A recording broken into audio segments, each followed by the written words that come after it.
The first thing I remembered was the cold, not the harmless chill of the tile under my bare feet, but the brutal cold of Blackwater Lake closing over my head.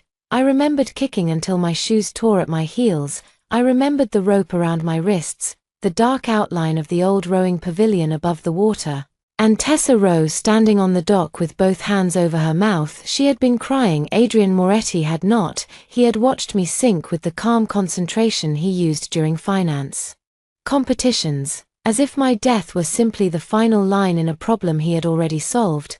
Then I opened my eyes and found myself staring at two pink lines. The pregnancy test lay beside a bottle of drugstore perfume on the narrow sink in our dorm bathroom. The exhaust fan rattled overhead. Someone in the hallway shouted about the founder's ball, and bass from the room below pulsed through the old pipes. I gripped the sink so hard my fingers hurt. My wrists were unbound. My lungs were full of air. My black dress was dry. In the mirror, my face was smooth and alive, my eyeliner still sharp, my dark hair pinned up with the silver clip Tessa had borrowed from me 3 times and never returned until that afternoon.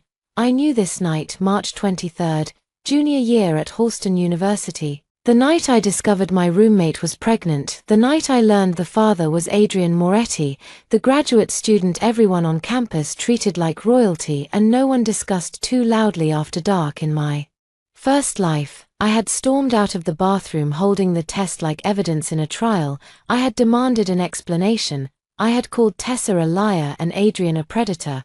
I had threatened to tell the dean, the press, his father, anyone who would listen. I had thought truth was protection. 3 weeks later, campus security found restricted financial files on my laptop. A witness claimed I had tried to sell donor records. Adrian's family attorney offered to make the criminal complaint disappear if I signed a confession and left Halston quietly. I refused. Tessa asked me to meet her at the old rowing pavilion. She said she had proof Adrian had framed me. She said she was sorry. Instead, Adrian's men were waiting as the lake swallowed me. Tessa had whispered that she never meant for it to go this far. That sentence had followed me into death. Now the bathroom smelled of vanilla lotion and bleach, not lake water. I touched my throat. No bruises, no ache, no final scream trapped behind a gag. I was alive, and the pregnancy test was still on the sink. A second chance did not arrive with instructions. It arrived with memory. I remembered every lie they had told me. I remembered the dates Adrian moved money through the Moretti Educational Foundation. I remembered the offshore account number glimpsed on a printout he had snatched from Tessa's desk. I remembered the name of the fixer who had followed me for 2 weeks before my death. Most of all, I remembered Vincent Moretti. Adrian's father had built a public image as a shipping magnate and university benefactor. His name gleamed from the business school, the athletic center, and the marble wall outside the president's office. But Boston newspapers used careful language around him. Federal investigators used none. Vincent Moretti did not forgive disobedience. He did not tolerate hidden liabilities. He had already chosen Adrian's future, a strategic marriage after graduation, a seat in the family company, and absolute loyalty. A secret girlfriend was an inconvenience. A secret child was a challenge to the bloodline. A son moving family money to finance an escape was treason. In my first life, I had tried to drag the truth into daylight. Adrian had killed me before it reached his father. This time, I would not announce anything.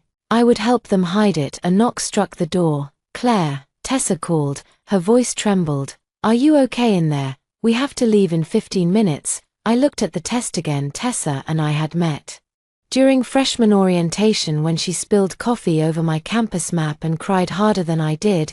She had grown up in a small town in Vermont, the daughter of a dental assistant and a man who vanished before she could remember him. She wore thrift store coats like designer pieces and could make an entire room love her in under 10 minutes. I had loved her, too. I had shared my meal plan when her scholarship payment was late. I had edited her papers, covered her shifts at the library cafe, and held her through panic attacks before exams. When she told me she was secretly seeing Adrian, I had warned her he was dangerous, but I had kept her confidence. She repaid me by helping him build the lie that destroyed my life. Claire, she called again. I picked up the test with a tissue and opened the door. Tessa stood in the middle of our room wearing the pale blue dress I had lent her, Her blonde hair fell over one shoulder in soft waves. Her face was too carefully made up, but I saw the fear.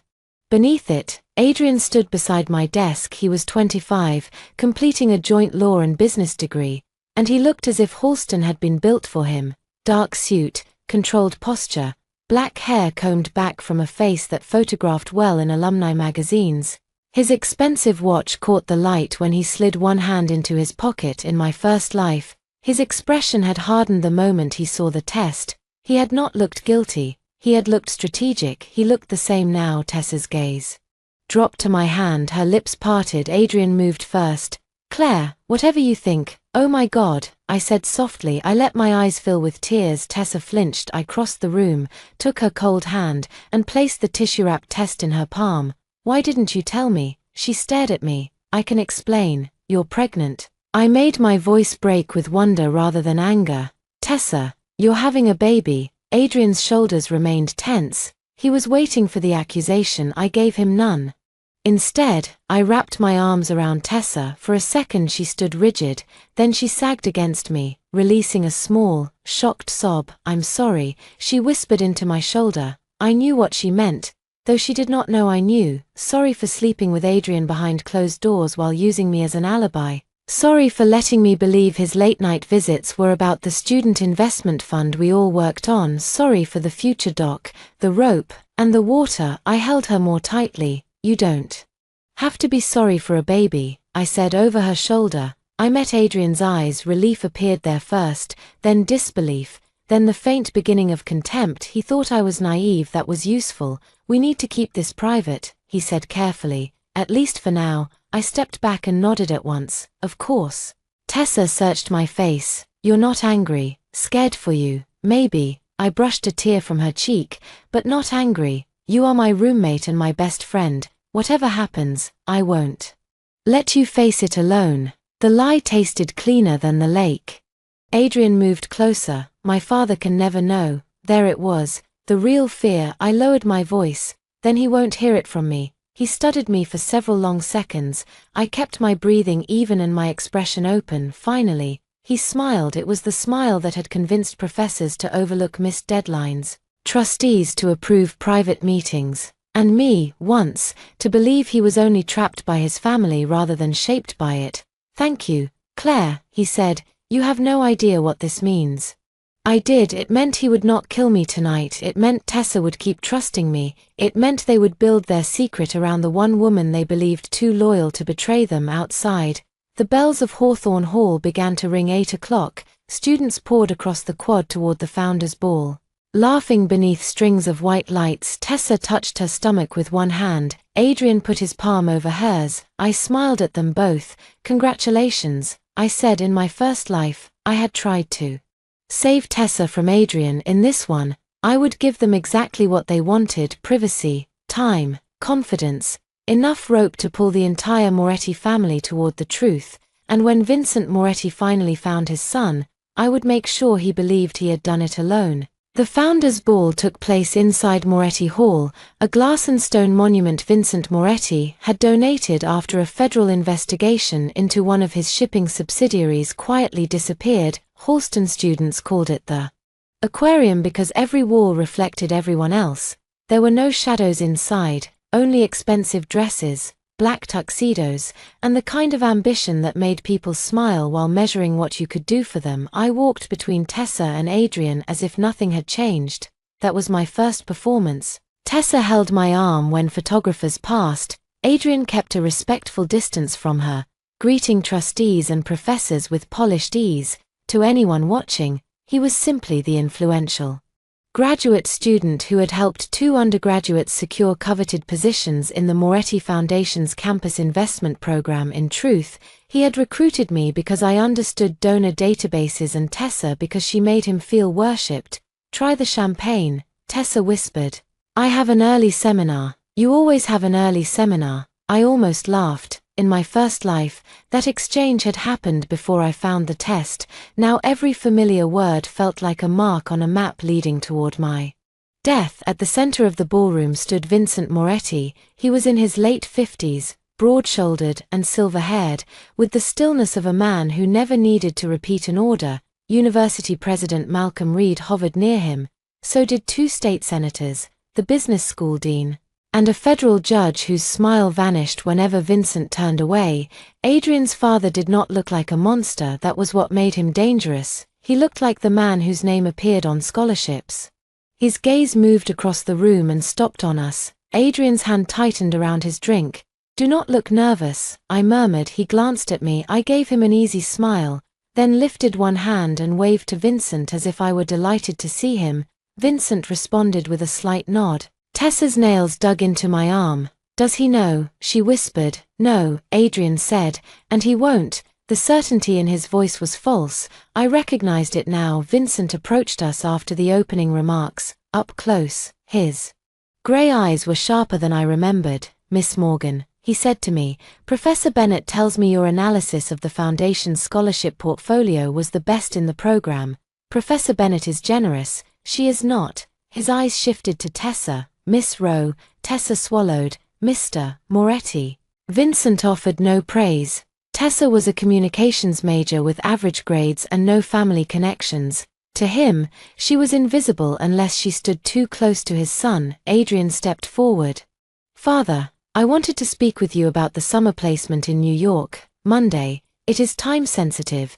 "Then you should have handled it sooner." The rebuke was quiet, but Adrian's face changed, only slightly, a tightening around the mouth, a flash of resentment that vanished before anyone else would have noticed. I noticed. Vincent looked at me again. "Your mother still teaches public school, middle school history, and your late father was with the state attorney general's office, an investigator." "Yes, in my first life, I had assumed Vincent remembered those details because he respected my father. Later, I understood. Powerful men collected background information the way other people collected business cards. Useful instincts run in families," he said, "sometimes." His gaze rested on me for 1 second too long, then President Reed called him away. When he left, Adrian exhaled through his nose. "He likes you. He likes that I am predictable," I said. Adrian gave me a curious look, but Tessa interrupted. "I feel sick." The color had drained from her face. I immediately took her elbow. "Too much heat. Come with me." We crossed the ballroom and slipped into a service corridor. Tessa barely reached a trash bin before she vomited. I held her hair. Adrian stood behind us, looking irritated rather than concerned. That detail had escaped me in my first life. I had been too busy worrying about Tessa. Now I watched his expression in the reflection of a stainless steel door. "This cannot happen in public," he said. Tessa wiped her mouth. "I cannot control it. You said it was only mornings. It is called morning sickness. It does not check a clock." He looked toward the ballroom doors. "If my father sees." "He won't," I said. Adrian turned to me. I took a packet of tissues from my purse and handed them to Tessa. "She can stay with me during events. If she gets sick, I will say she has migraines or food allergies." Tessa's eyes filled. "Claire, you don't have to." "I know." Adrian's suspicions softened again. That was the second brick in the shelter I was building around their secret. Over the next 2 weeks, I became their perfect alibi. When Tessa skipped morning classes, I emailed professors that she had the flu. When Adrian visited our dorm after midnight, I signed him into the building as a foundation advisor, meeting with me about the investment competition. When Tessa needed an appointment at a clinic outside Boston, I booked it under my name and paid cash from an emergency envelope my mother had given me. Every act of help made them trust me more. Every act also created a record. I saved copies of the clinic receipt. I photographed Adrian's late-night visitor logs. I forwarded every email to an encrypted account he did not know existed. I was not collecting proof to expose the pregnancy. I was collecting proof that I had not invented it, encouraged it, or benefited from it. In my first life, Adrian had survived by defining me before I could define myself. This time, no one would be able to write my motives for me. Professor Elise Bennett noticed the change first. She taught investigative finance, a course that combined accounting, public records, and the psychology of fraud. She was 43, elegant without trying, and famous for asking one question after a student believed an argument was finished after class. She closed the seminar room door. "Miss Morgan, you have missed 2 research meetings." "I'm sorry." "You are never sorry. You are early." I looked down at my notebook. Professor Bennett leaned against the desk. Are you in trouble? The truthful answer would have sounded insane. I died because my roommate was pregnant by the son of a crime boss, and now I am helping them hide it so I can survive long enough to destroy the lie they used to kill me. Instead, I said, someone close to me is making dangerous choices. And you are cleaning up after them. For now. Her expression sharpened. That phrase worries me. I forced a small smile. I have it under control. No one says that when they do. She opened a drawer and handed me a business card. It belonged to a woman named Dana Mercer, an attorney with a non-profit that represented whistleblowers and students facing institutional retaliation. I am not asking for details, Professor Bennett said. I am asking you to keep an exit door unlocked. I slipped the card into my notebook. In my first life, I had not trusted anyone until it was too late. Shame had isolated me faster than Adrian's threats. This time, I would not confuse secrecy with strength. Thank you, I said that evening. I returned to the dorm and found Adrian sitting at my desk, flipping through a campus housing brochure. Tessa sat cross-legged on her bed, pale and exhausted. We have a problem, Adrian said. My heart remained calm. What kind? Tessa's resident advisor has started asking questions. She has missed too many floor meetings, and someone heard her getting sick. Tessa hugged a pillow to her chest. I cannot keep living here. Adrian tapped the brochure. I found a furnished apartment near North Harbor, private entrance, no students nearby. I knew the place. In my first life, it had become Tessa's hidden cage. Adrian had paid the rent through a foundation shell account. The first trace of that payment had made Vincent suspicious. I sat beside Tessa. Whose name will be on the lease? I asked. Adrian's eyes narrowed. Why? Because your father monitors your spending. If you sign it, he will see it. If Tessa signs it, the landlord may run a background check and contact the university. Tessa looked frightened. Adrian looked annoyed that I had identified a problem before he did. I let the silence stretch. Then I said, put it in my name. Both of them stared at me. I can tell housing. I am moving off campus for a quiet place to work on my honors thesis. Tessa can stay there when she needs privacy. If anyone asks, it is my apartment. Adrian leaned back slowly. That is a significant risk for you, he said. So is letting my best friend get sick in a communal bathroom while your father has people watching you.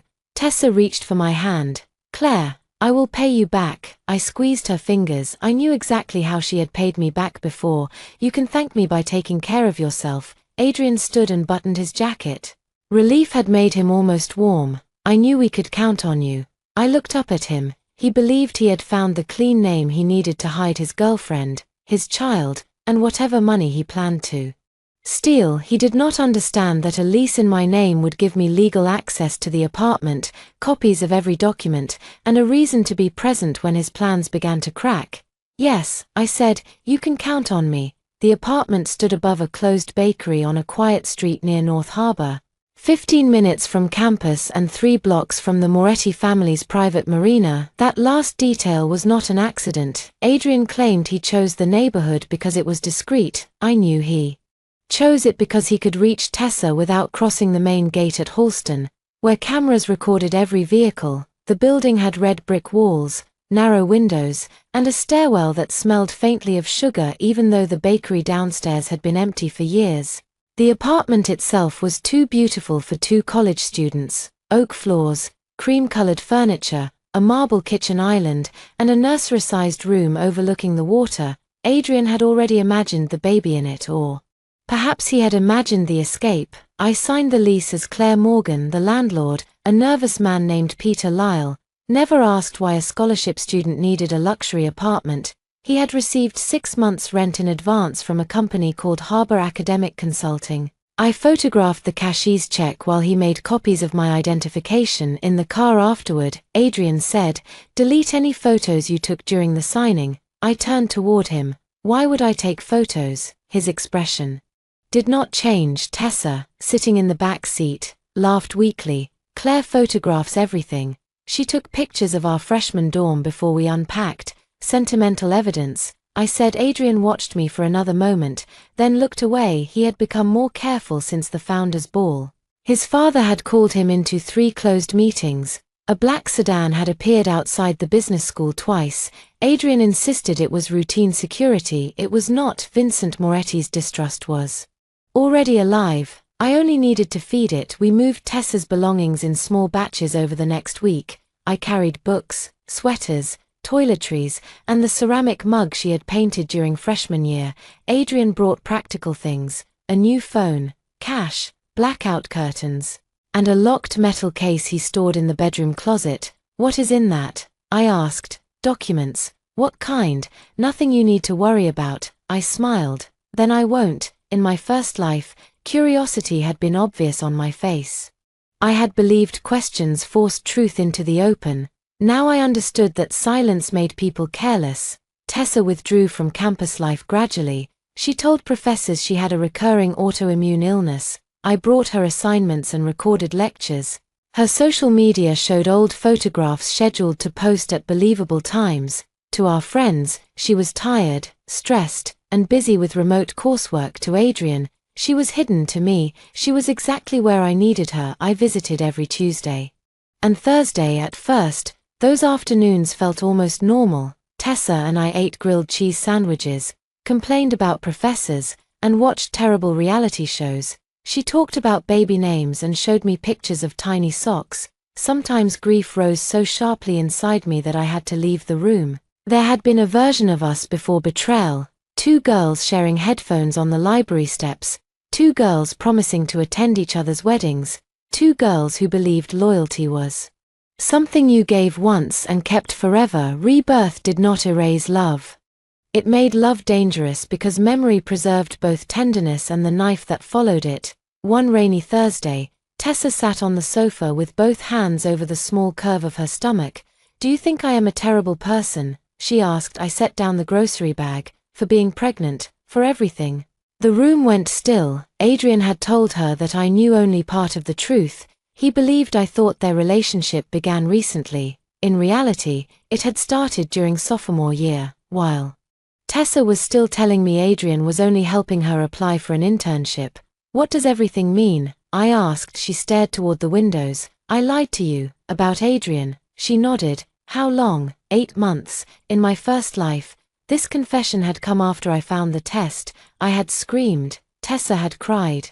Adrian had stepped between us and told me not to be dramatic this time. I sat beside her. "Why hide it from me?" "Because you warned me about him." Her voice cracked. "You said his family was dangerous. You said men like him never choose girls like us when it costs them something." I had been right, and she hated me for it before she ever admitted it. "I was afraid you would make me face things I did not want to face." She continued. "Adrian said you would judge me. He said you were jealous because Professor Bennett favored me." That lie was almost funny. Professor Bennett had once written on Tessa's paper, "Charm is not a substitute for evidence." Did you believe him?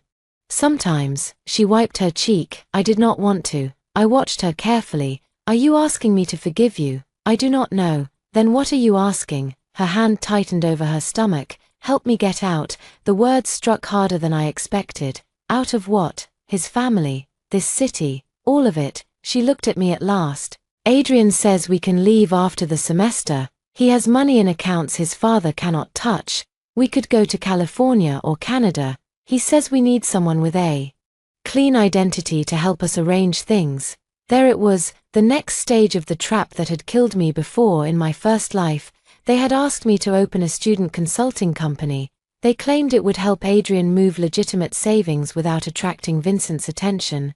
When the accounts were investigated, my name appeared on every document. Adrian called the money stolen. Tessa testified that I had pressured them. This time, I let fear show on my face, but not recognition. "What kind of help?" "Nothing illegal," she said too quickly. "Just paperwork, maybe a bank account for rent and medical expenses. Adrian cannot use his own name." I looked down. Tessa grabbed my wrist. "Claire, I would never put you in danger." My skin remembered rope. I gently removed her hand.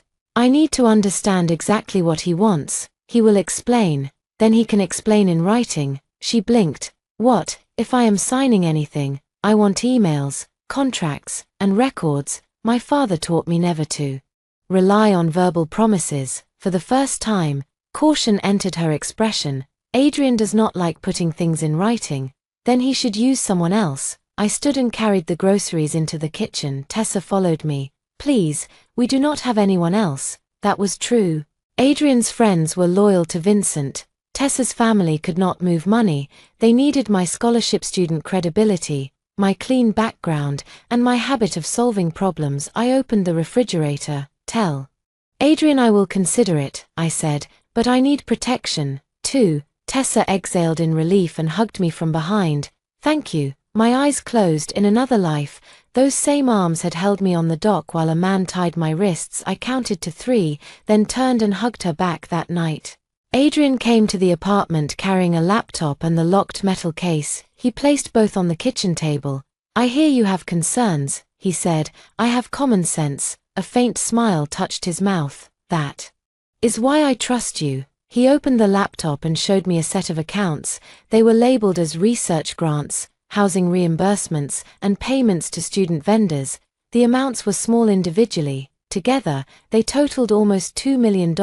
My pulse accelerated, but I kept my face calm.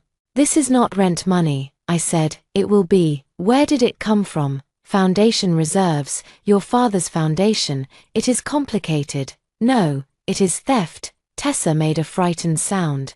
Adrian closed the laptop halfway. Be careful. I met his eyes. You asked for my name. That gives me the right to be careful. For a long moment, the room held only the rain tapping against the windows. Then Adrian leaned back.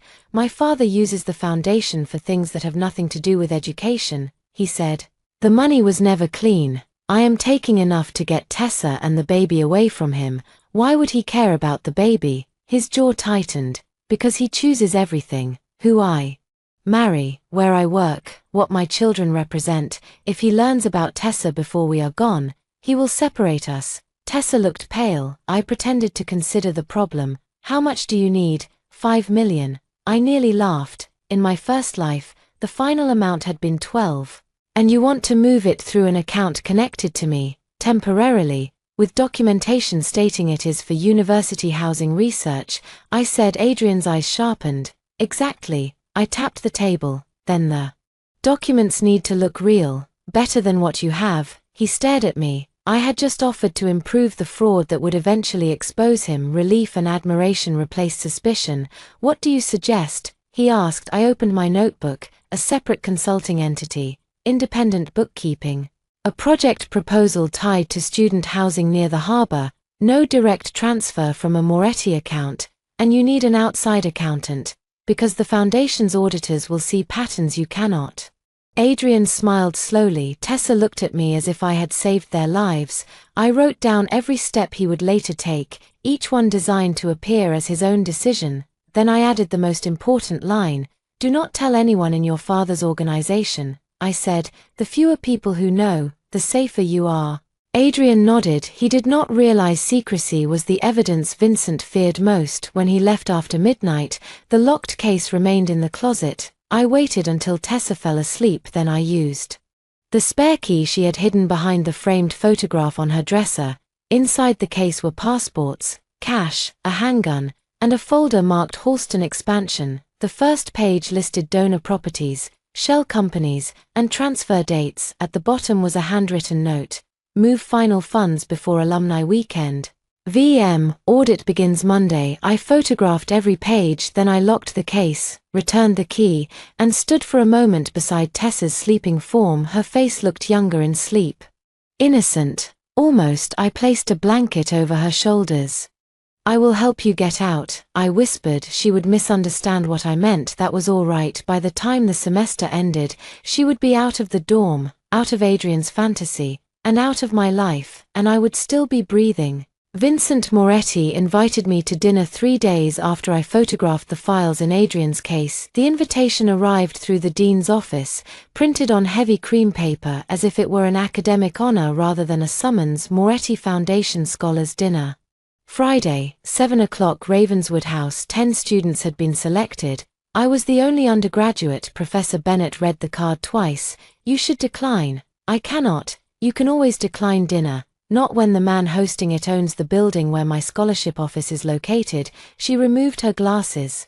What are you involved in, Claire? I wanted to tell her everything: the lake, the pregnancy, the stolen money, the certainty that Adrian would kill again if he felt cornered. But rebirth was not evidence, and accusing a donor's son of a future murder would sound like paranoia. I needed facts strong enough to survive disbelief.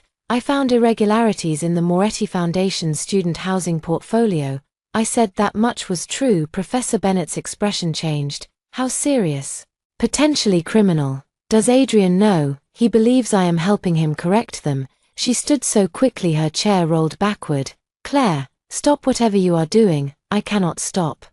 In the middle, you are not an investigator. You are a 21-year-old student with no institutional protection. My father was an investigator, and he would tell you the same thing. The mention of my father hurt. He had died when I was 16 after a heart attack in a courthouse parking lot. For years, I had treated his lessons like sacred rules. Document everything, never bluff without an exit, and never assume powerful people fear the truth more than they fear embarrassment. In my first life, I had followed only the first half. Now I reached into my bag and placed a flash drive on Professor Bennett's desk. If I disappear, if I am accused of stealing, or if the university suddenly says I violated program rules, give this to Dana Mercer. She stared at the drive. What is on it? Enough to prove I did not act alone. That is not an answer. It is the safest answer I can give you tonight. She did not touch the drive at first, then she picked it up and locked it in her desk.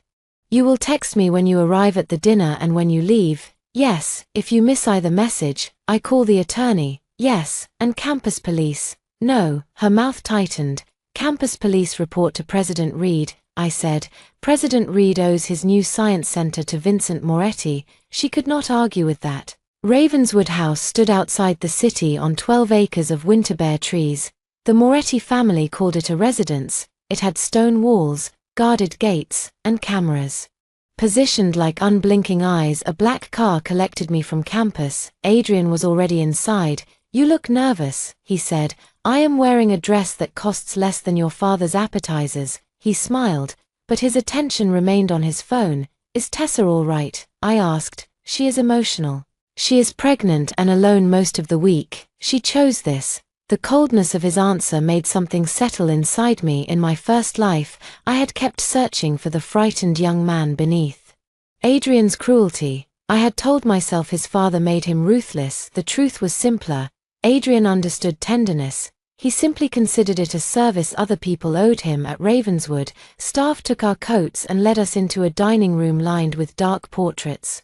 The other scholarship recipients were already seated beside trustees, faculty members, and executives from Moretti Shipping. Vincent sat at the head of the table. Nico Bellini stood behind him. I recognized Nico immediately. He had been one of the men on the dock in my first life. He had not tied the rope, but he had checked my pulse after I was dragged from the van. His face was narrow, his suit plain, his eyes restless. When our gazes met, my stomach contracted. He did not recognize me. Of course he did not. To him, my death had not happened yet. Miss Morgan, Vincent said, sit near me. Adrian's head turned sharply. The place card to Vincent's right bore my name.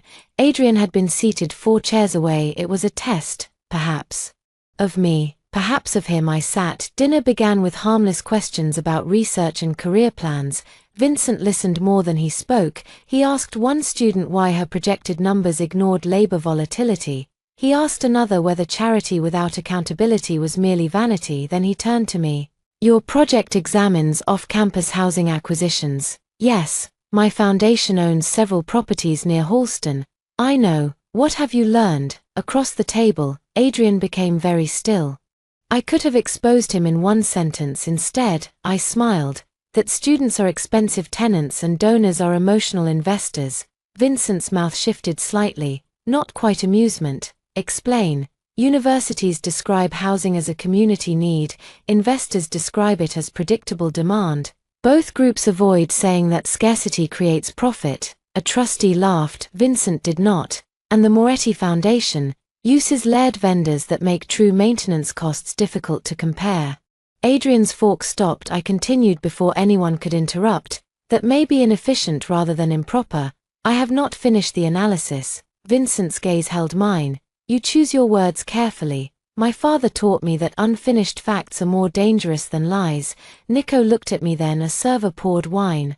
I covered my glass with 2 fingers. Vincent noticed. You do not drink, not when I am discussing numbers. Good. Halfway through dinner, Adrian's phone vibrated. He ignored it. It vibrated again. Vincent set down his knife. Something urgent. No, then turn it off. Adrian did. I knew the messages were from Tessa. She had texted me 10 minutes earlier that she was bleeding lightly and afraid.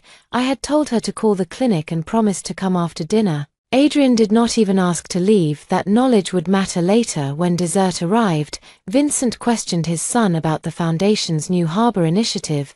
We are still reviewing vendor structures, Adrian said. Which vendors? Several. Name them. Adrian listed 3 legitimate companies. He did not mention Harbor Academic Consulting, the shell paying for Tessa's apartment. I tilted my head as if confused. Vincent saw it. What is it, Miss Morgan? Every eye turned toward me. I gave a small embarrassed laugh. Nothing. I thought Adrian was also working with Harbor Academic Consulting. But I may have misunderstood. Silence spread across the table. Adrian looked at me with naked alarm. Vincent's voice remained mild. What is Harbor Academic Consulting? I turned to Adrian. The apartment project near North Harbor. You said it was separate because it was experimental. Adrian recovered quickly. A student-led model. Preliminary only. I see, Vincent said. He did not look at his son. He looked at Nico. That was the first seed. I immediately covered it with innocence. I probably should not have mentioned it. I said, Adrian wanted to surprise the Foundation board after we completed the tenant research. Vincent asked. I am drafting the academic framework. Adrian seized the explanation. Claire's thesis work made her a natural consultant. There is no formal commitment. Vincent leaned back. How enterprising. The conversation moved on. But Nico left the room before coffee. Adrian cornered me near the coat closet after dinner. What were you thinking? I widened my eyes. About what? Harbor Academic Consulting. You introduced it as a housing project, not to my father. You never said it was secret from him. His anger collided with the role he needed me to play. If he accused me too harshly, I might withdraw my name from the company. If he explained the real danger, he would reveal the theft. I watched him choose restraint. Just follow my lead next time, he said, then give me a lead to follow. He rubbed one hand over his face. I softened my voice. Adrian, I am risking my scholarship and my future for you and Tessa. I cannot protect secrets I do not understand. For 1 second, shame crossed his face, then it disappeared. I will send you the full project outline tomorrow. In writing, exactly as I wanted. The car returned me to campus at 11. I texted Professor Bennett that I was safe, then took a ride-share to the harbor apartment. Tessa was curled on the bathroom floor. The clinic had told her the bleeding was likely minor but wanted her examined in the morning. Adrian had not answered any of her 6 calls. I knelt beside her. He was with his father. I said, he could have stepped outside. Yes.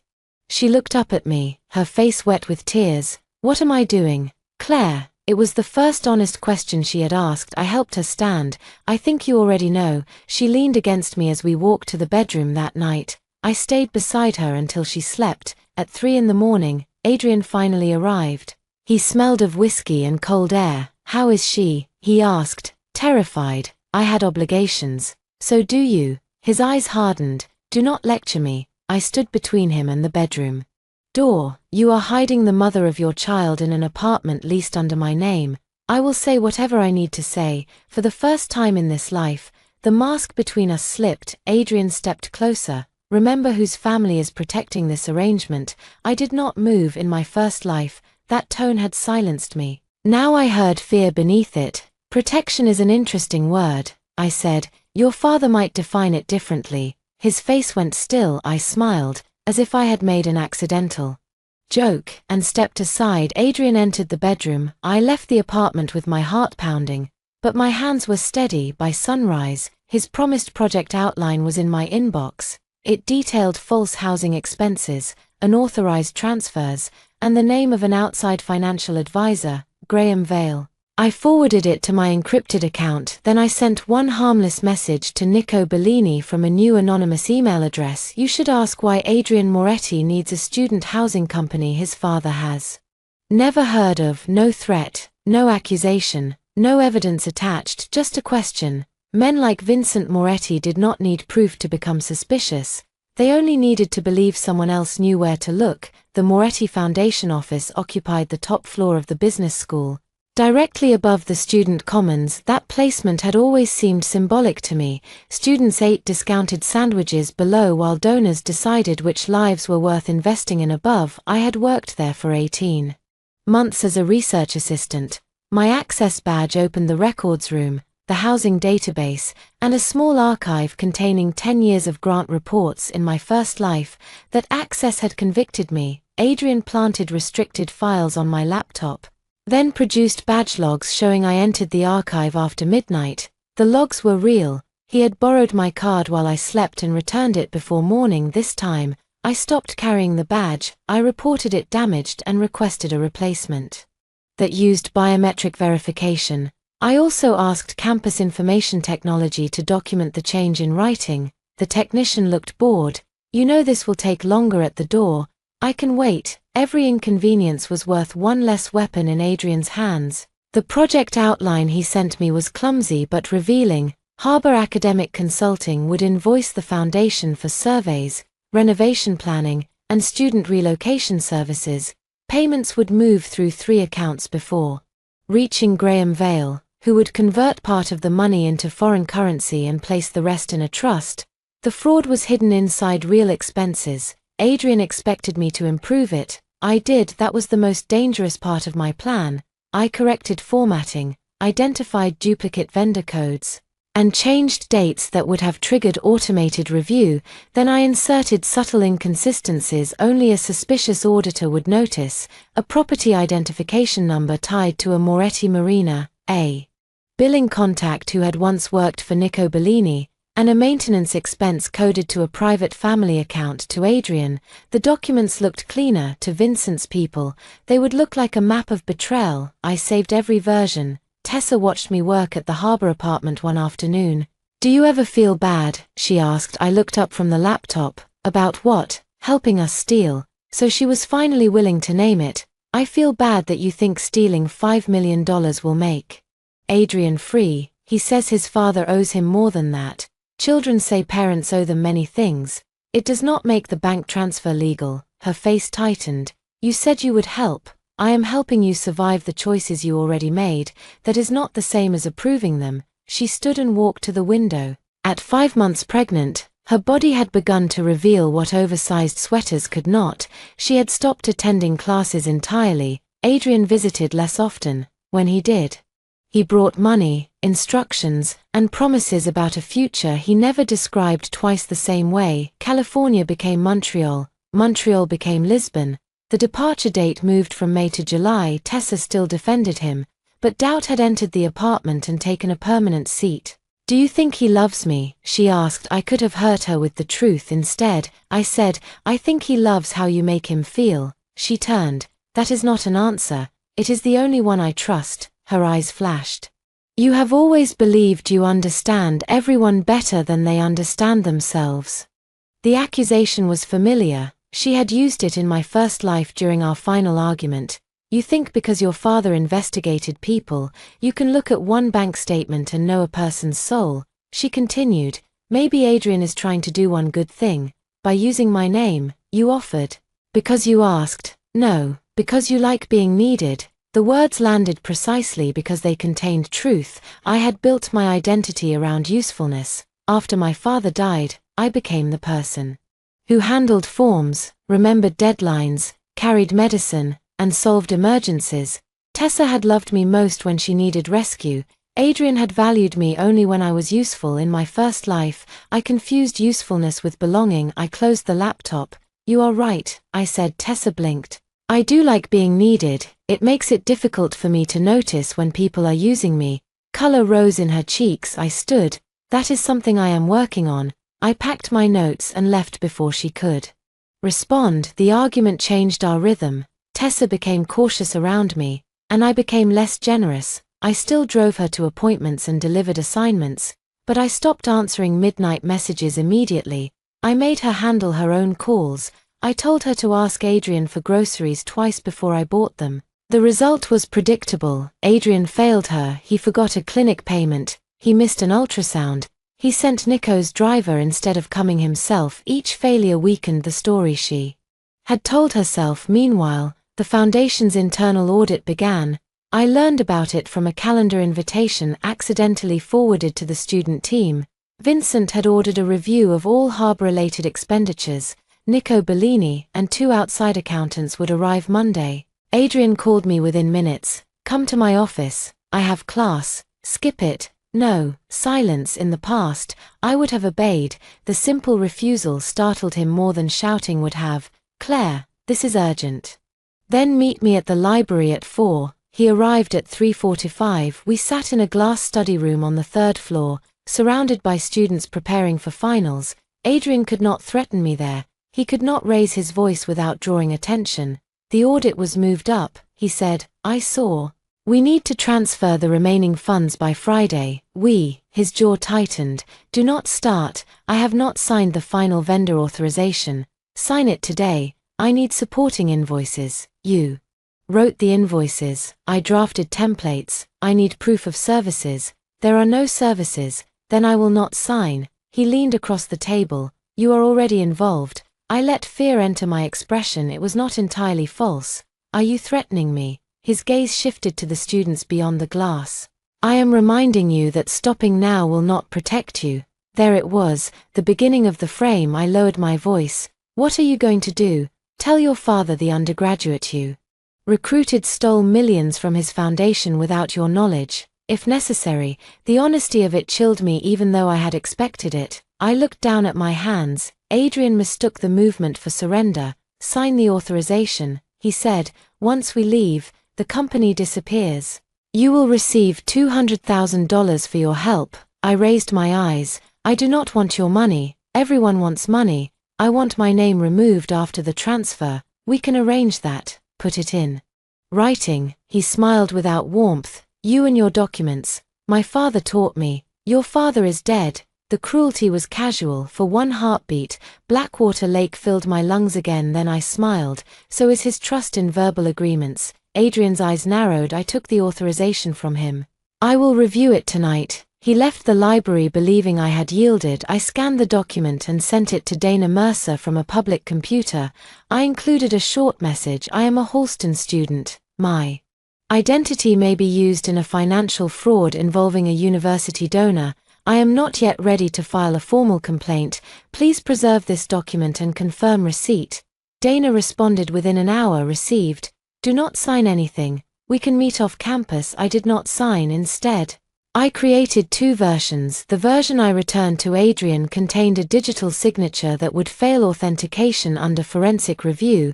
It looked valid on the screen but carried no verified certificate. The second version, unsigned, went to Professor Bennett and Dana. Then I waited. On Monday morning, Nico Bellini entered the foundation office with 2 accountants at 11:12. He requested all Harbor academic consulting records at 11:40. Adrian texted me. "What did you tell them?" I replied, "Nothing." Why? 3 dots appeared, vanished, and appeared again. Finally, he wrote, "Do not leave campus." The command was supposed to frighten me. Instead, I walked directly into Professor Bennett's office and closed the door. "I am ready to unlock the exit," I said. Dana Mercer chose a crowded diner near South Station for our first meeting. She arrived wearing a navy suit and carrying no visible briefcase. She looked younger than I expected, perhaps 35.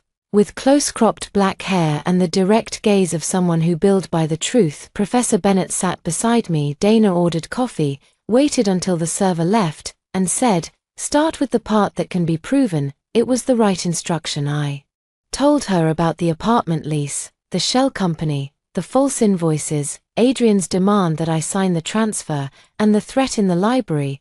I gave her copies of emails and metadata logs. I did not mention Rebirth. I did not need to. When I finished, she asked, "Why did you agree to help this long?" "Because I believed refusing immediately would put me in danger. From Adrian, from his family." Dana glanced at Professor Bennett. Say the family name, Moretti. Her face did not change.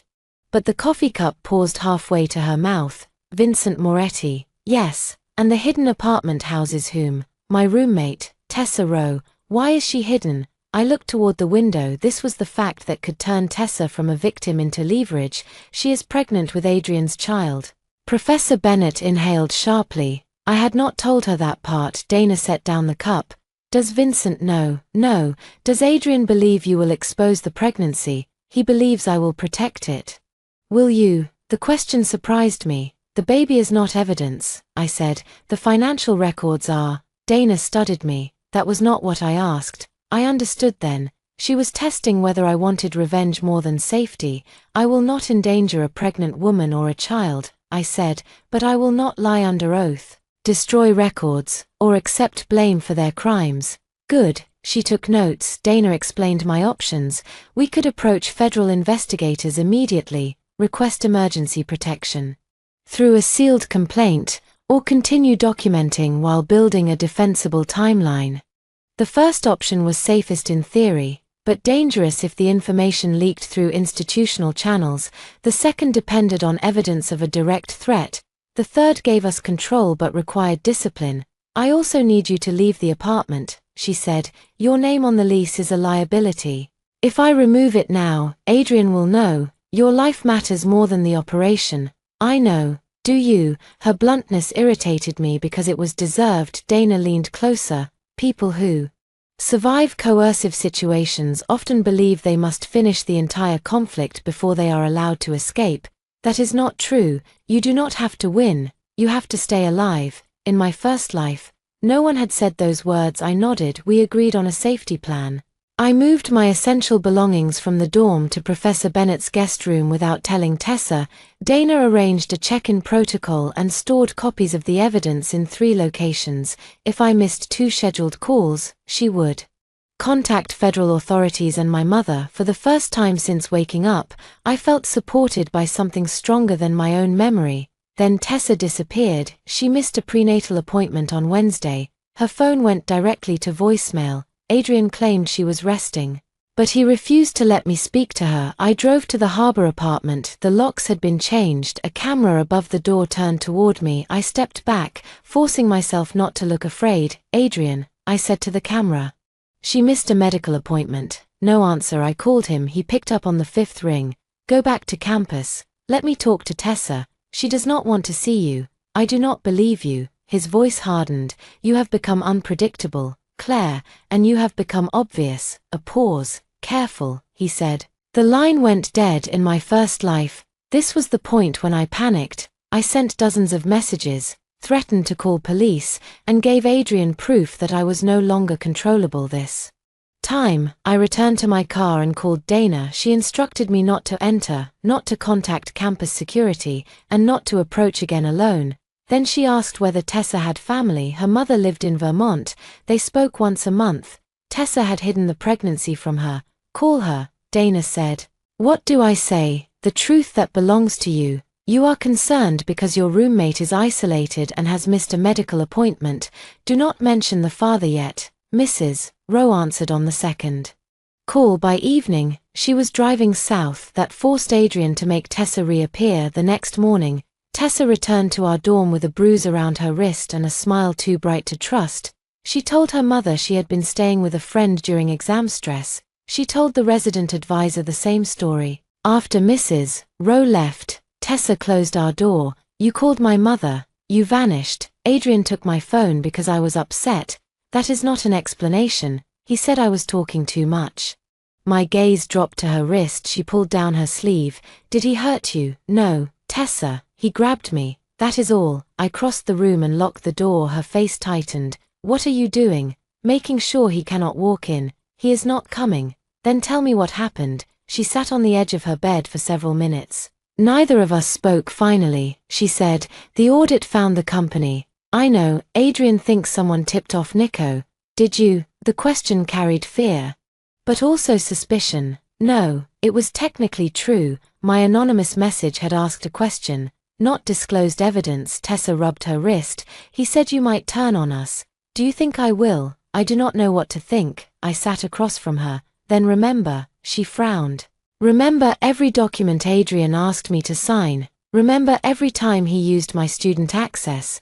Remember what he said would happen if the accounts were discovered. Her breathing changed. I continued carefully. Did he ever say my name could protect both of you? Tessa looked away. The answer was yes. What exactly did he say? Claire, stop. What did he say? Tears filled her eyes. He said the foundation would believe you designed the company because it matches your thesis. He said your father worked for the government, so people would think you knew how to hide money. The room became very quiet. Even knowing the future did not make hearing the betrayal painless.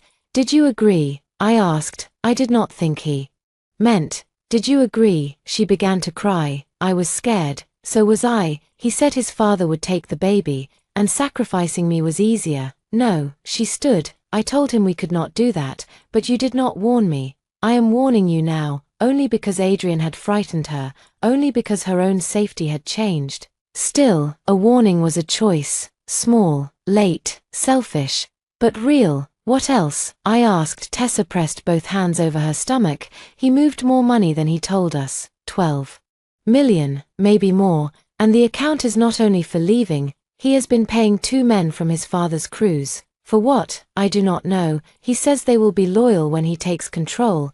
There it was, not escape, a coup. Vincent's deepest fear had become fact without my invention. Where are the records? I asked.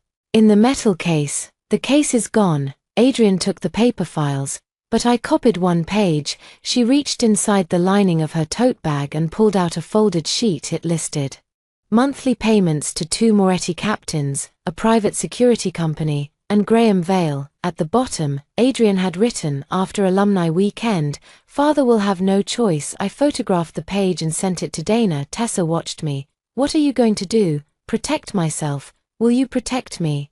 The old Claire would have answered yes immediately. I took a breath. I will help you reach your mother, an attorney, or a safe place. I will not lie for you. I will not destroy evidence, and I will not let you put my name between you and Adrian again. Her tears fell harder. That is not forgiveness. No. Will you ever forgive me? I thought of the doc. I do not know. She folded her arms around herself. I wanted to comfort her.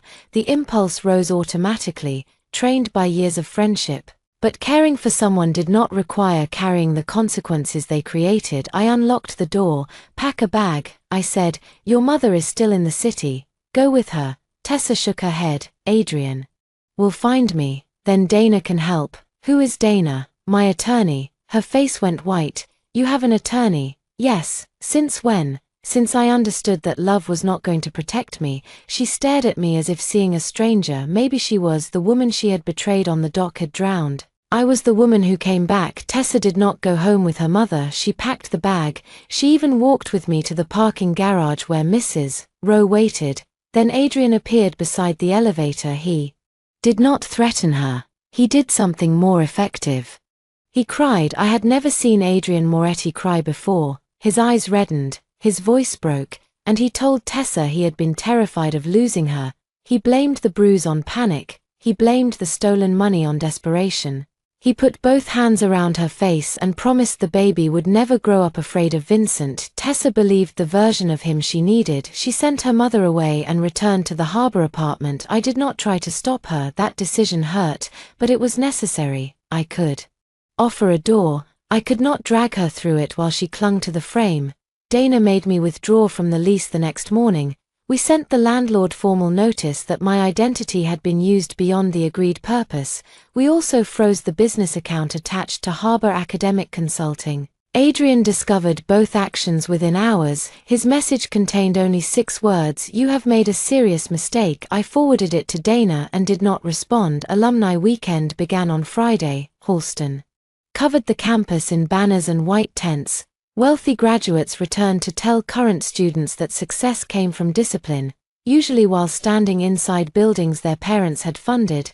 The Moretti Foundation hosted the largest event, a waterfront reception at the University Rowing Center. The location made my hands shake. Blackwater Lake lay beyond the boathouse, dark under the spring sky. In my first life, the old pavilion had been closed for repairs. Adrian chose it because no one Went there after midnight. Now I stood in daylight among waiters and donors, reminding my body that memory was not prophecy. Professor Bennett touched my elbow. We can leave. No, that was not a test of courage, I know. Across the lawn, Vincent Moretti spoke with university trustees.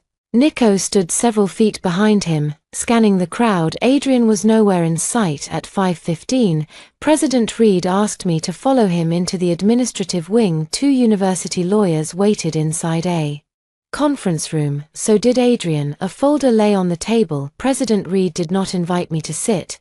Claire, the foundation has identified significant irregularities connected to Harbor Academic Consulting.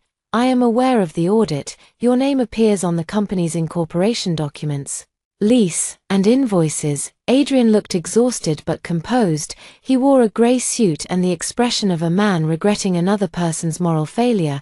I told them everything, he said quietly. I almost admired the performance. President Reed opened the folder. Mr. Moretti states that you proposed the company as part of your thesis research, then accessed restricted accounts without authorization. Does he provided emails. The lawyers pushed printed pages toward me. They showed messages from my university account approving transfers and asking Adrian to keep the project secret. They were excellent forgeries. In my first life, I had seen them for the first time at a disciplinary hearing. Already isolated and terrified, I had argued emotionally, which made me look guilty. This time, I sat down. I would like my attorney present. President Reed frowned. This is an internal academic matter. It became a legal matter when you accused me of financial fraud. Adrian leaned forward. Claire, do not make this worse. I looked at him. For whom? The door opened. Dana entered with Professor Bennett behind her. President Reed's face turned pale. Who allowed? I did, Professor Bennett said. The meeting concerns my research assistant and records from my department. Dana placed a recorder on the table. My client will not answer questions until the university preserves all server logs, access records, camera footage, and original file metadata. Adrian's eyes changed. The university lawyer cleared his throat. There is no need for aggression. Preservation is not aggression, Dana said. Deletion would be. She opened her own folder. Inside were the emails Adrian had sent me. The unsigned authorization, my biometric badge request, and the message in which he offered me $200,000. Adrian remained still, but a pulse jumped in his neck. Dana continued. The messages presented by Mr. Moretti contain a footer format Halston stopped using last year. The embedded time zone also places their creation on a device configured in Switzerland. One lawyer turned toward Adrian. He said, I received them as PDFs. I cannot speak to metadata. Then you should not have represented them as originals. President Reed tried to regain control. We will pause this discussion while information technology reviews. No, I said. Everyone looked at me. My voice was calm. You called me out of a public event without notice. You put the accused student in a room with the donor's son who accused her. You did not offer an advisor or explain my rights. Before I leave, I want the record to show that I denied every allegation. President Reed's mouth tightened. I looked at Adrian, and I want the record to show that Adrian Moretti asked me to place my name on a company he controlled, directed me to prepare false invoices, and threatened me when I refused to authorize the final transfer. Adrian stood. She is lying. Dana did not raise her voice. Sit down. For one startling second, he obeyed. The meeting ended without a decision. The university promised an independent review. Dana promised litigation if they suspended me before completing it. Outside, the reception continued as if nothing had happened. Adrian caught my arm near the service stairs. His grip was hard enough to hurt. You think a lawyer can protect you? I looked down at his hand until he released me. No, I said, I think evidence can. You have no idea what you started. I know exactly where it ends. His face lost color. Perhaps something in my voice reached the part of him that remembered the doc, though the memory belonged only to me. Nico appeared at the end of the hall. Adrian stepped back. Nico's gaze moved from my arm to Adrian's face. Your father wants you, he said. I am busy. Not anymore. Adrian followed him toward the reception. I watched them cross the lawn. Vincent did not greet his son. He handed Adrian a phone and waited. Whatever Adrian saw on the screen made him sway. Later, Dana learned that the audit had found the payments to 2 Moretti captains. One had already admitted Adrian promised him control of the harbor routes after Vincent retired. The secret was no longer about a pregnant student, it was about succession. That night, Vincent's security team began following Adrian instead of protecting him. The father had found the trail. All I had to do was stay out of its way. The photograph arrived at midnight. It showed Tessa leaving the women's clinic with one hand over her stomach. The image had been taken from across the street. Her face was clear. Under it, an unknown number had written, "Mr. Moretti asks whether this is your roommate." Vincent had found her. I sat on the edge of Professor Bennett's guest bed and stared at the message. This was the moment I had engineered, yet triumph did not come. Instead, I felt the weight of every possible consequence. Tessa was pregnant, frightened, and guilty. She had betrayed me, but she was not disposable. The child had chosen none of this. I called Dana. "Do not answer the sender," she said. "Where is Tessa?" "At the harbor apartment." "Not for long. Vincent's people will already be there." I called Tessa. No answer. Again nothing. Then Adrian called me. "You gave him her name." "I did not."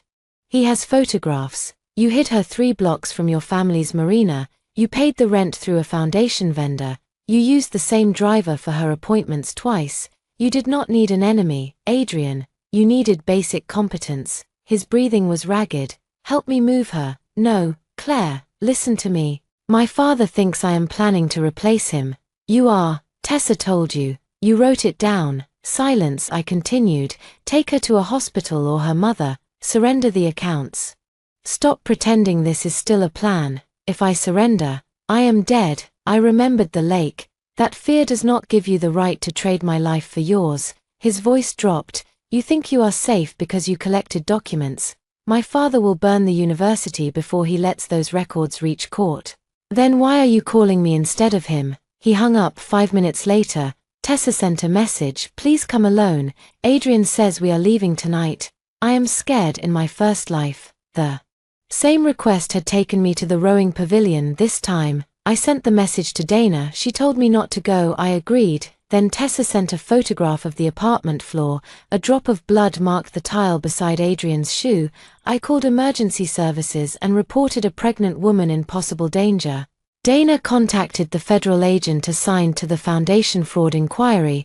Professor Bennett locked the doors and tried to keep me inside, but I knew Adrian. If police arrived at the apartment, he would move Tessa before they reached the stairs. His escape route would lead to the marina. From there, he could take a boat across Blackwater Lake to a private road beyond campus. The old rowing pavilion stood along that route. I did not go alone. Dana drove. 2 unmarked federal vehicles followed at a distance. My phone shared live audio and location with all of them. When we reached the campus waterfront, the reception tents were dark. Wind pushed paper cups across the lawn. Dana stopped the car. "You stay here." A figure emerged from behind the boathouse. Tessa. She wore a long coat over pajamas. Her hair was tangled, and blood stained one knee where she had fallen. I opened the door before Dana could stop me. Tessa ran toward us. Adrian stepped from the shadows and pressed a gun against her back. Everything inside me went silent. "Claire," he said, "come closer." Dana's hand moved toward her phone. Adrian aimed the gun at me instead. Both phones on the ground. We obeyed. He forced us inside the old pavilion. The building smelled of wet wood and engine oil. Moonlight entered through broken windows. A small motorboat knocked against the dock below. My body remembered every detail. The beam where they tied me, the rusted hook that cut my shoulder, the black water under the boards. Adrian saw my face. "Afraid of the lake?" he asked. "You should be." He pushed Tessa onto a bench. "You changed the authorization. You sent files to an attorney. You poisoned my father against me. I did not have to poison him. You stole $12 million and bought loyalty from his men." His expression twisted. "I was building a life. You were building a throne." Tessa began to cry. "Adrian, please, the baby, stop saying that as if it fixes everything." His shout echoed through the pavilion for the first time. Tessa looked at him without love. Adrian turned back to me and pulled papers from his coat. A confession. It stated that I created Harbor Academic Consulting, forged his approval, and blackmailed Tessa after discovering the pregnancy. "Sign it," he said. "No." He struck the table with the gun. Tessa screamed, "Sign it, and I will let you both go." In my first life, I would have believed compliance might buy time. Now I knew men like Adrian considered surrender proof that pressure worked. "You cannot let us go," I said. "We know too much." His hand trembled. Outside, an engine approached across the water. Adrian smiled with sudden relief. "My men are here." The boat light grew brighter, then another light appeared behind it and another. 3 boats reached the dock. Nico Bellini stepped onto the platform first. Vincent Moretti followed. Adrian's relief collapsed. Vincent entered the pavilion without looking at me. His grey gaze moved to Tessa's stomach, the gun in Adrian's hand, and the confession on the table. He had found his son not because I told him where to go, because Adrian had called the 2 captains he believed he owned, and both now answered to Vincent. "Put down the gun," Vincent said. Adrian's face became that of a child. "Father, she set this up." Vincent looked at me. Then I said nothing. That silence was my final gift to Adrian. No accusation he could fight, no speech he could interrupt, no emotional outburst he could use as proof of obsession. Only the scene he had created. Vincent looked back at his son. "You brought a pregnant woman and a student to a dock with a weapon," he said. "You stole from the Foundation, purchased my men, and prepared false documents blaming the girl whose name you used. She manipulated the records. Did she make you open the accounts? No, but did she make you pay my captains?" Adrian lowered the gun slightly. Nico moved fast. He seized Adrian's wrist, twisted the weapon free, and drove him to his knees. Federal agents entered through the rear door seconds later. For one tense moment, Vincent's men and the agents faced each other across the pavilion. Dana stepped between them. "My clients are leaving," she said. Vincent looked at her, then at me. "Take them." It was not permission he had the right to grant, but no one argued. I helped Tessa stand as we passed Adrian. He looked up at me. Understanding entered his eyes. "You knew," he whispered, "from the beginning." I stopped for one heartbeat.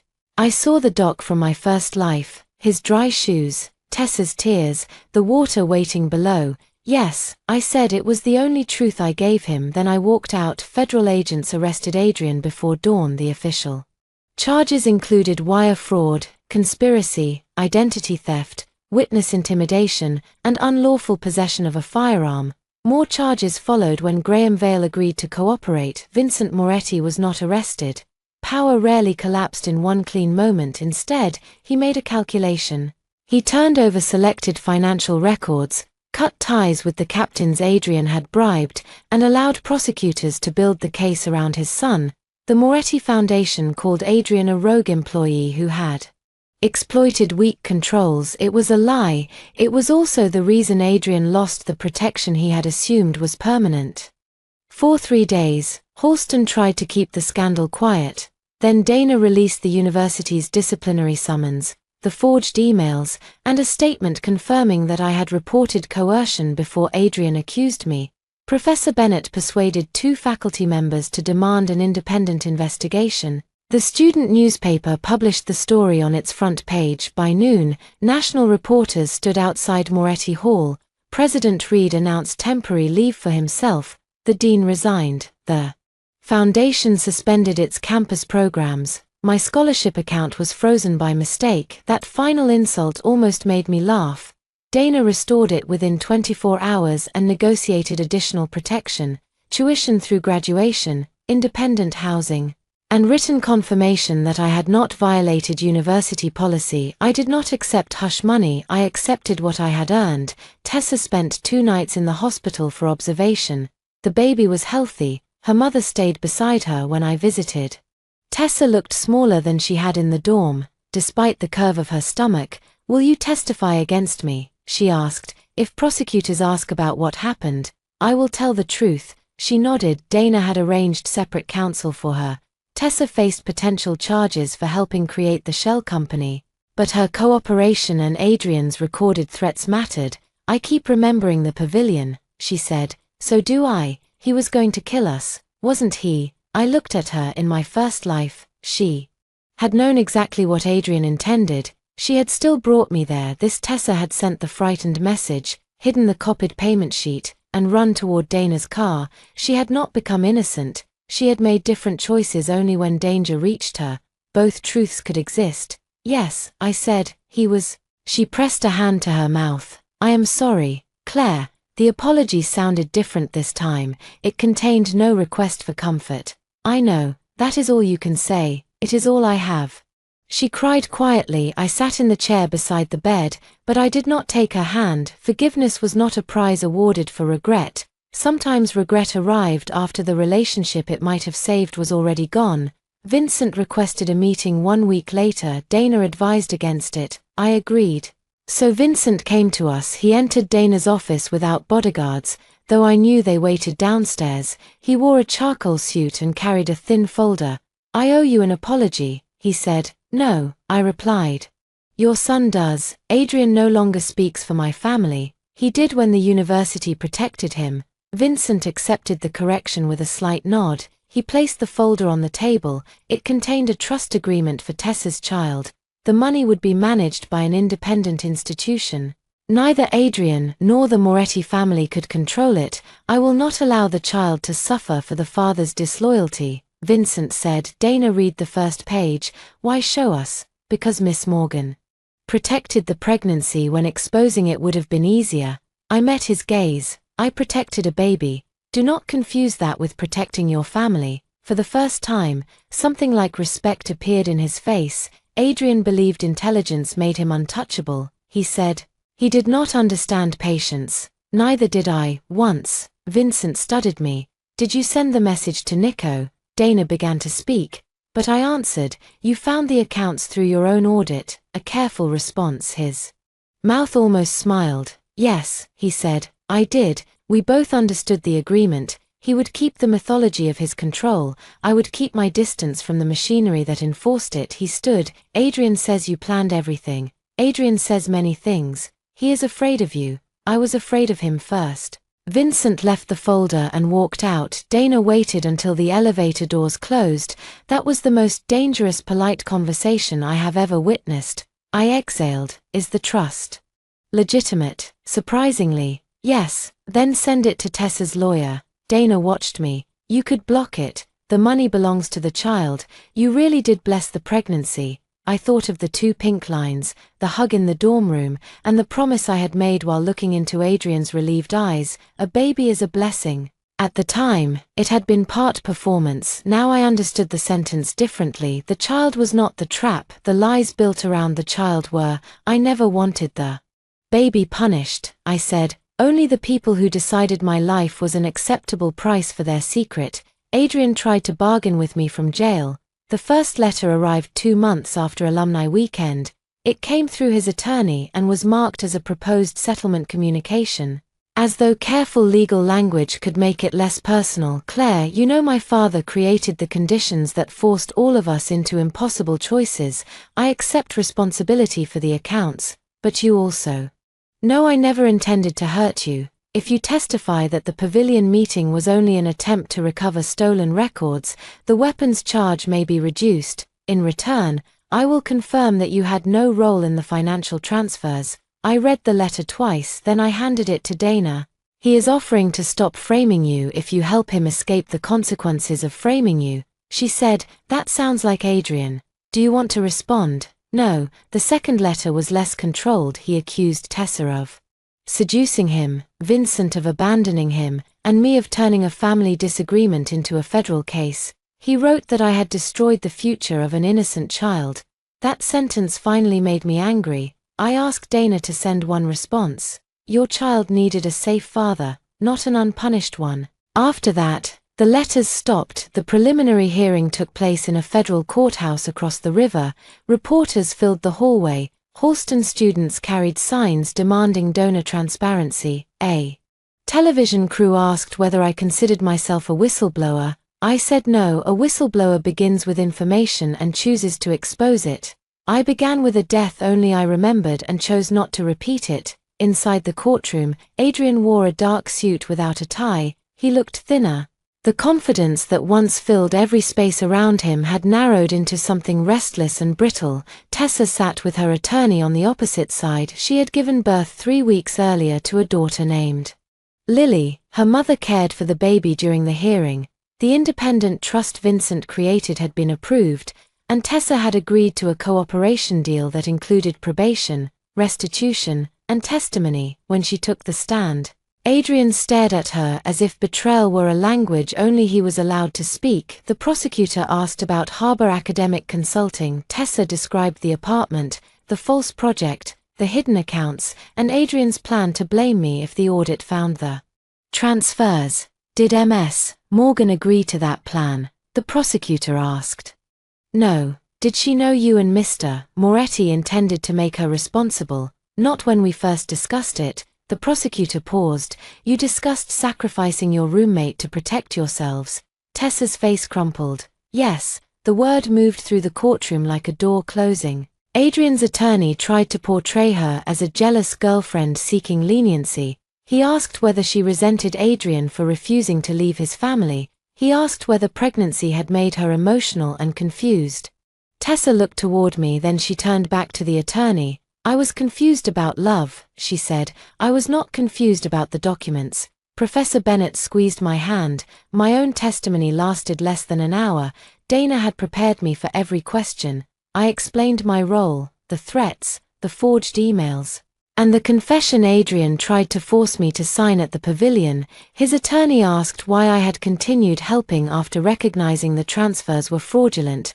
Because Adrian had access to my dorm, my records, and the university officials responsible for investigating him. I said, I believed an immediate confrontation would allow him to isolate me and manufacture evidence. Yet you created invoice templates, drafts that I preserved and never authenticated. You inserted errors into those invoices. Correct. I preserved links between the accounts and the people controlling them. That sounds like entrapment. No, entrapment requires persuading someone to commit a crime they were not already willing to commit. Adrian had opened the accounts, moved money, and planned to blame me before I changed a single document. The attorney changed direction. Isn't it true you were obsessed with Mr. Moretti? A few reporters looked up. No. You attended private dinners with his family. As a scholarship student, you visited the apartment where he met Ms. Rowe. It was leased in my name because he asked me to hide her. You monitored his finances, saved his messages, and followed his movements. I documented threats from a man who later held me at gunpoint.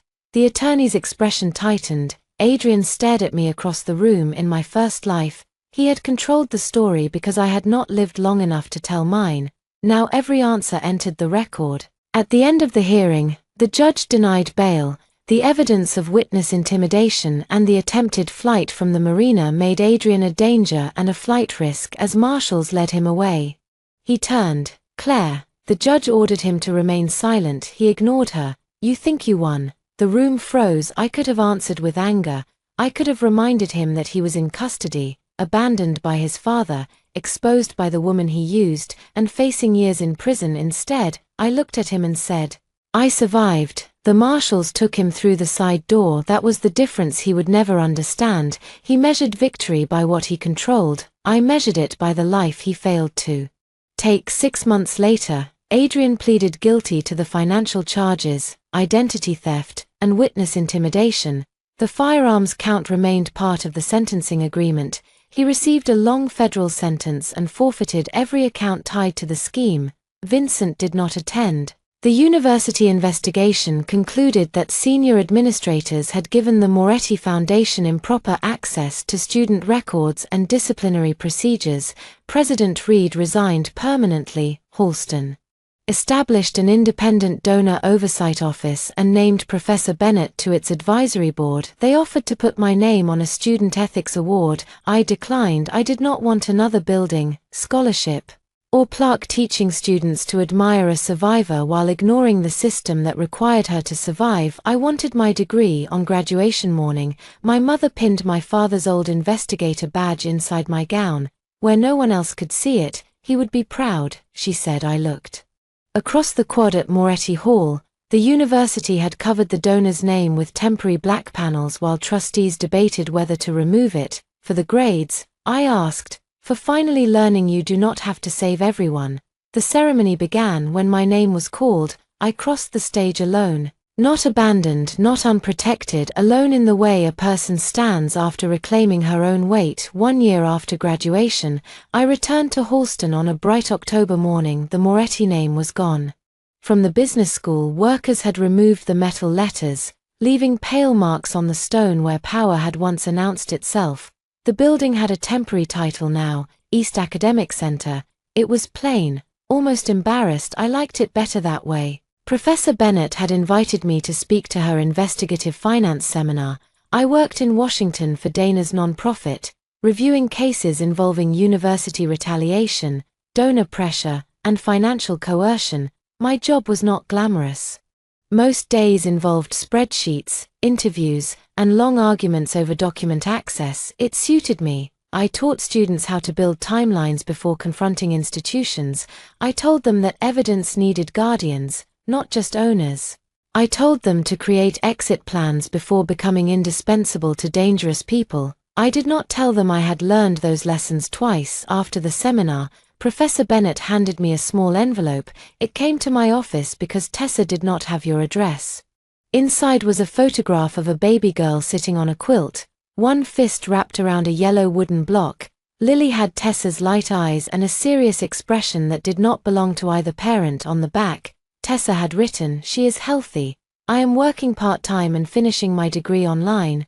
I know you do not owe me a place in your life. I wanted you to know the life you protected is safe." I stood by the classroom window for a long time. Tessa and I had not spoken since the hearing. She had apologized in letters, each one more honest than the last. I read them but did not answer. Distance was not cruelty. Sometimes it was the only shape peace could take. I put Lily's photograph in my wallet, not as a promise to return, as proof that protecting the innocent did not require protecting the guilty. Before leaving campus, I walked toward Blackwater Lake. The old rowing pavilion had been demolished. A new public path curved along the shore, open to students and runners. Sunlight broke across the water in silver pieces. My breathing shortened as I approached the dock. Memory returned without permission. Rope against my wrists, Tessa crying, Adrian's voice telling me I should have stayed quiet. The shock of the water. 4 months after my rebirth, I had believed revenge would erase that death. It did not. Survival did not rewrite the past. It gave me enough future to place the past somewhere it could no longer command every decision. I stepped onto the dock. The wood creaked beneath my shoes. A group of freshmen laughed nearby, arguing about which dining hall served the worst coffee. A rowing team crossed the lake in the distance.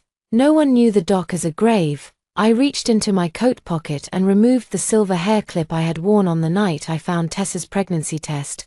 I had kept it through the investigation, the hearing, and graduation. It belonged to the girl who still believed friendship meant endless rescue and truth automatically defeated power.